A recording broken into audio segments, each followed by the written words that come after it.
also with the young people that I encounter, experience, talk to, and listen to, I'm reading a lot of conflict surrounding a lot of these contradictions that they experience and don't know how to reconcile. Yeah. They're integrating what they believe to be the morals that they should live by, right? But there's a relative lack of moral rectitude in where they live. And not to say that everyone's just immoral. I mean, it's just that we live kind of in a culture that's used to drama, amongst people. We're watching these reality television shows as one of the main sources of, our entertainment, which is, very voyeuristic, and it's very much geared around when are they going to fight? When's the conflict going to come? It's all about the conflict.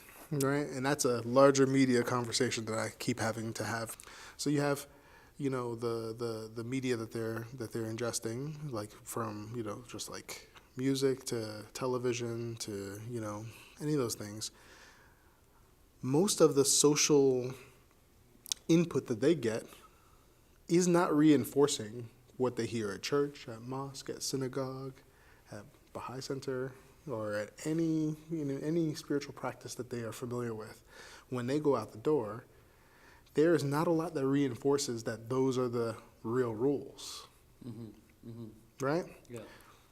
If politicians do this, that, and the other thing, Yeah. they're not living by the real rules. If such and such parents and are having these kinds of relationships with others, are they living by the rules?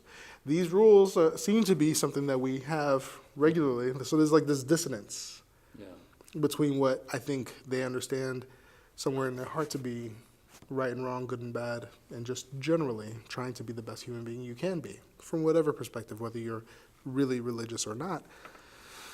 There's a way that society needs to function. And society functions best when we are most unified. Just period.